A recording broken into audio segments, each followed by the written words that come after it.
Well, everybody, the D15 G2 is here, and it's taken a little while, actually 10 years for us to get here. And I've read everybody's comments in every single video that we've made leading up to this with our interviews with Noctua, and there's some very serious questions. First of all, how in the world did it take Noctua 10 years, almost to the day, to go from the original epic D15 to the G2? I mean, during that time, in 3 years, Thermalright went from the Peerless Assassin to the Phantom Spirit to the Phantom Spirit Evo. Okay, all this in just 3 years. And did that decade-long wait lead to appreciably better performance when going from the D15 to the G2? Also, why in the world is Noctua launching three versions of the exact same cooler? And most of all, the one thing that everybody has been asking is the $150 price point, $200 plus here in Canada.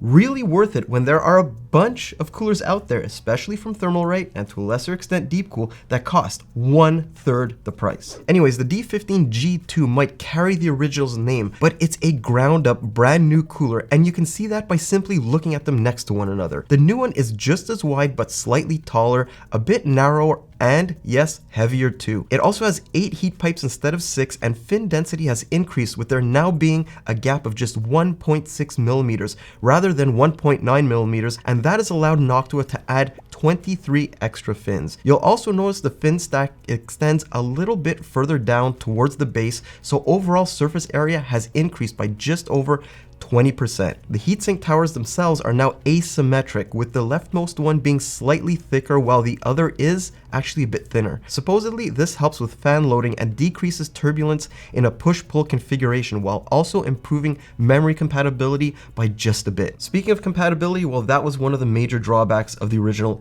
D15. I mean, it's a freaking huge cooler, and what ended up happening is that it got very close to GPUs when they were mounted in a horizontal configuration like this. Actually, uninstalling that GPU was extremely hard. Not only that, on some motherboards, the AMD offset mount pushed the cooler downwards, and it actually came in direct conflict with that GPU. The D2, on the other hand, it directly addresses this by using a pretty unique swept heat pipe design that moves the entire cooler a little bit northward when it's installed in a traditional configuration. This allowed Noctua to maximize the cooler size without worrying about those installation conflicts. But you know what probably won't see any installation conflicts? It's this case from Montech. When elegance meets value, Montech's Sky 2 GX cases ensures your components can breathe properly with its innovative mesh front panel design that's easy to access.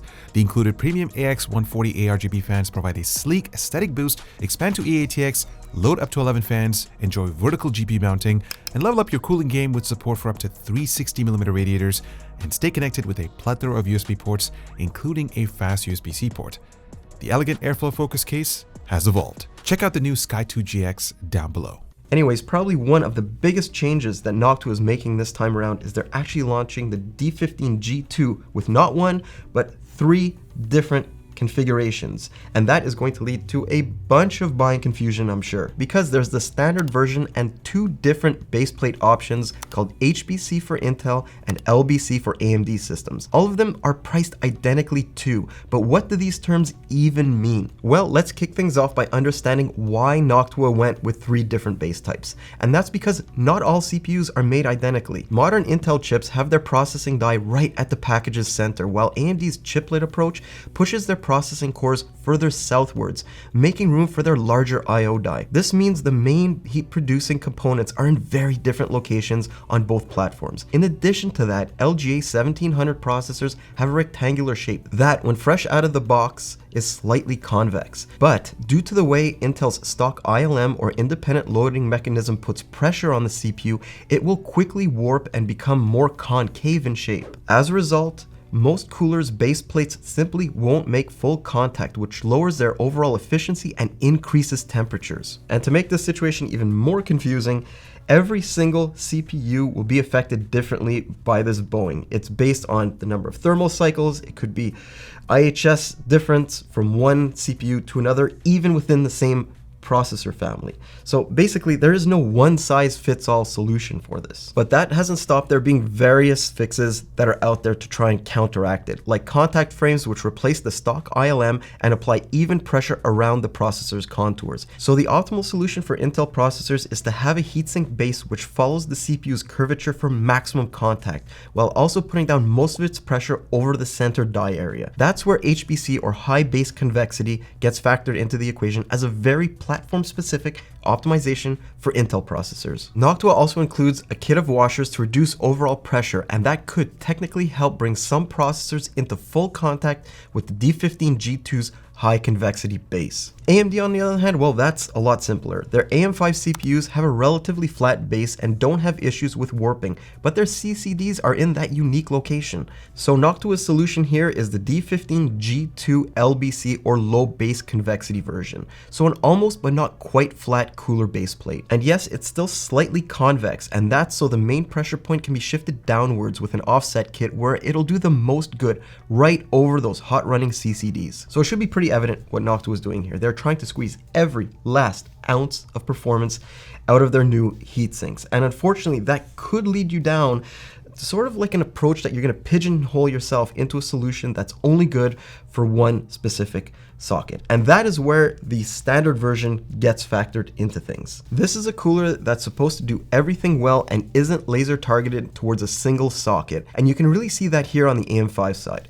You wouldn't want to use an HBC heatsink here since it puts a huge amount of downwards pressure on the IO die rather than the CCDs. And even when shifted down, it doesn't make good coverage at all. On the other hand, the LBC heatsink that's optimized for this platform spreads its love across the entire surface. And when the offset kit is used, the contact patch extends down from the cores up slightly towards the IO die, which is a absolutely perfect solution. Meanwhile, the standard base acts more like the HBC version, though with a bit wider contact area, but it really needs that offset kit to shine. Flipping things to LGA 1700, the standard version seems to play a lot nicer with the Intel side, with good mounting pressure, especially if your CPU has excess bowing and the washers get installed. But still, if you want to go that very platform-specific route with HBC, it'll get you a lot more optimal results. Oh, and LBC should never ever be used here. So here's a quick chart from Noctua explaining the situations where each of these solutions should be used and what you should absolutely avoid too. Basically, if you want a cooler that can be adapted to a wide range of sockets well into the future, simply go with the standard version.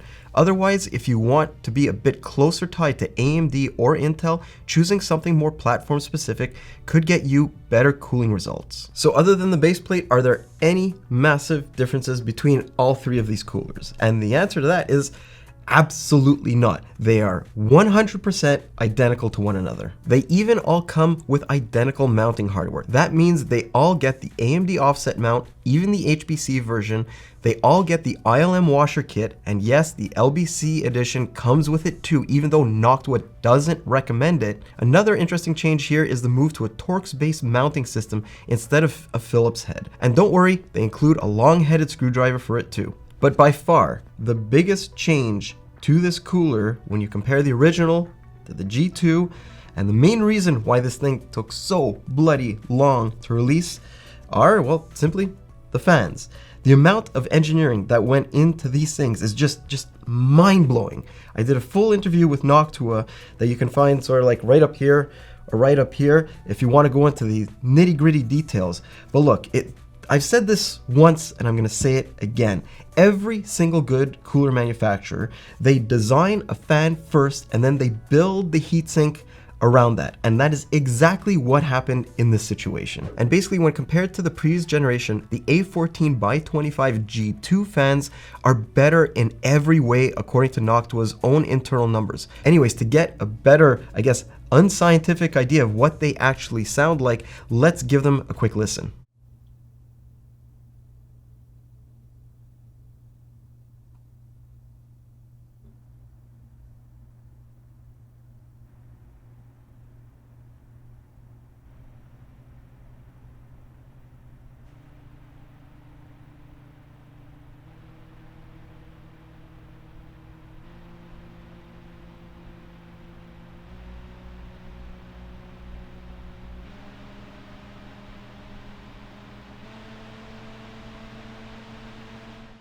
So basically, the D15 G2 is almost unbelievably quiet across its entire RPM range. There's never any odd sounds coming from these fans, and that also leads to it scaling in a very linear fashion when we compare RPM to noise levels.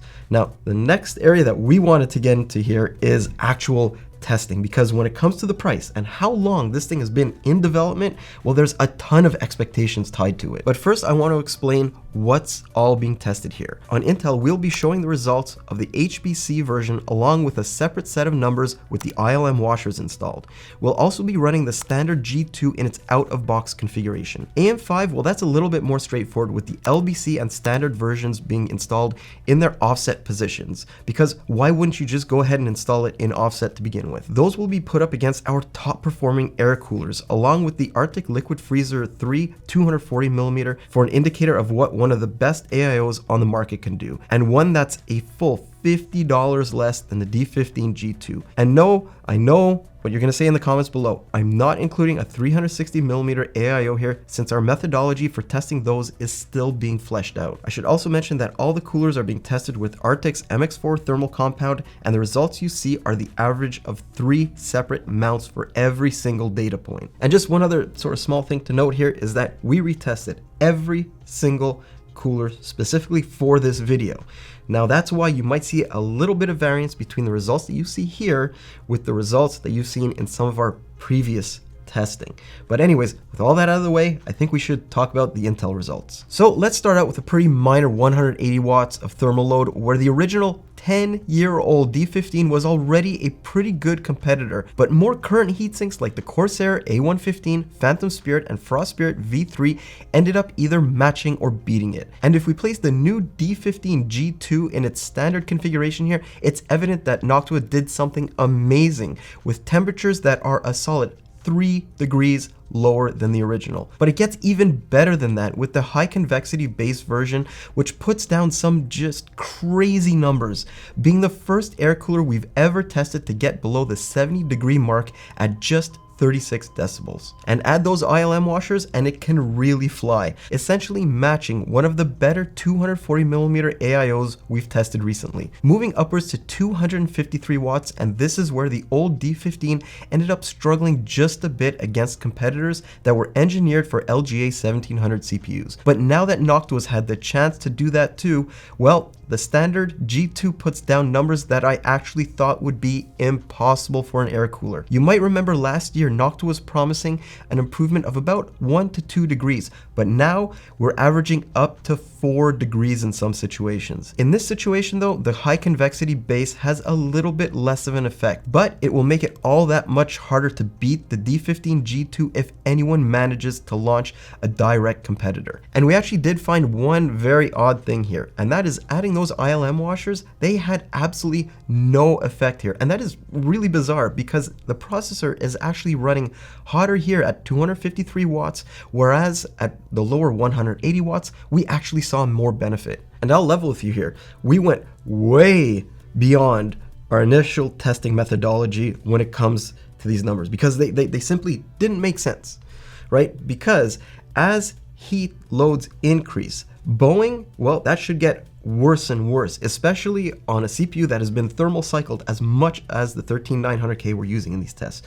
I even reached out to Noctua and they said something very straightforward, is that when it comes to ILM washers, results will very much vary. And look, even the best air cooler on the planet doesn't stand a chance when you take the handcuffs off Intel's CPUs and run them without any limits whatsoever. So let's move on to clock speeds to see how things go. And it looks like even in its standard form, the new D15 G2 absolutely thrives as heat loads increase. In this case, it pulls ahead of the Liquid Freezer 3, and things get even more impressive when we start talking about the HBC model, since the clock speeds it gets are a solid 100 to 150 megahertz higher than the next best air cooler, the Thermalright Phantom Spirit. But here again, the washers don't do a darn thing, but that just points towards what I was saying before. Their effect will be highly dependent on the CPU and thermal load. Sometimes they'll be beneficial, while at other times they simply won't be. And gaming, well, that brings things a lot closer together for every single cooler here, simply because the processor isn't under such a massive load like it was in the other tests. That's why the D15 D15 G2 Standard, HBC, and HBC plus the washers are all clustered together at the bottom here, but still with noticeably better temperatures than anything else in our charts. I also need to give everybody a little bit of a dose of reality here though. Even the Noctua fanboys, any, and I mean any of the coolers in these charts are perfectly good for a gaming PC. I mean, sure, there's a 6-degree delta between the best and the worst here, but would that lead to higher frame rates? No, absolutely not. And that is so important to mention here, because every single one of these coolers, except the dreadful Assassin 4, will get you under 70 degrees Celsius, and that is way below Intel's throttling point for the 13900K. And the other thing that you have to take into account is that reflects directly on the price of the D15 G2. So at $150, you will not get any better gaming results than you would with like a $28 Phantom Spirit. But look, we also need to move on to AM5 testing, because that's a completely different beast altogether. So starting off with the 7600X, and it's a relatively easy chip to cool, which is why most of the coolers are clustered within 2 degrees of one another. Though the original D15 with its offset mount was one of the best. And the standard G2, well, it's better across every decibel point, but not by all that much. At the most, we're talking about just 1.5 degrees. Yep, that's it. And the LBC version, well, that doesn't distinguish itself either. I mean, sure, it's consistently better, but overall, it's still less than half a degree on average. So if you already have a D15 running on a 7600X, there's absolutely no need to run out and buy the G2. And that trend, well, it continues with the 7700X. I mean, the OG D15 was one of the best, and the standard D15 G2 is slightly better, but honestly, we're splitting hairs here, guys. It's the same story with the LBC. It doesn't offer any tangible benefits, though it's consistently just, again, a little bit better than the regular version. There's a silver lining though. As heat rises, the new D15 can really start to dance. This is the first air cooler we've ever tested that gets below the 7950X's 95-degree throttling point at 36 decibels, and that's a huge achievement. And we're finally seeing a situation where the LBC version actually starts to distinguish itself. That's likely because its design is almost tailor-made to benefit dual CCD layouts rather than the single CCD on the 7700X and 7600X. And gaming on the 7700X, well, first of all, I've said this once and I'll say it again. You don't need an ultra high-end cooler for gaming. And while it's unfortunate the new D15 can't really give us all that much better temperatures from the original one, at least when comparing apples to apples with the offset mount, there's no doubt Noctua has created another goat of a heatsink. And that's exactly what Noctua has created here. Look, it took the competition 10 years to even match what the original D15 was able to offer. So it really makes you wonder, how long is it going to be until they can match the D15 G2's numbers? And I'm willing to put money on the table. It's probably going to take a lot longer than a lot of people tend to predict. And all of that leads me to give the D15 G2 our damn good award. But while it might have won an award, it isn't all perfect though. Because of the time, effort, and money it took Noctua to develop this thing, some of their costs are, of course, being shifted to buyers. So there's just no good way to say this. $150 US or $200 plus Canadian, well, that's just gonna go down like a lead balloon for most buyers. There's no disguising the fact that for 1/3 the price, that is like a Phantom Spirit, for example, you can get 90% of the D15 G2's cooling capacity, and that extra 10%, that won't net you any better performance whatsoever. And yet, as much as I want to do like a car reference here, I think the Noctua versus Thermalright situation is like two people traveling on the same plane. One of them is in first class and the other booked their ticket in no frills economy. They're both going to get to their destination at the same time, but one of them will have paid a lot more to get better service, more perks, more comfort, and the ability to check in a crap load of extra baggage. And with Noctua, that's exactly what you get. You pay more, but the quality is impeccable. Longevity of those fans will probably be insane. You've got top tier customer service, and not to mention free upgrades as new sockets roll out. And you know what? Just like that guy who's lounging back in business class, thinking he's a Chad with this glass of champagne as everybody else gets packed onto the plane. There's certain bragging rights also associated with having the D15 G2 in your build. I mean, yes, it stands out like a sore thumb, but personally, I love the way it looks. It screams the fact that you have one of the best air coolers on the market right now in your build.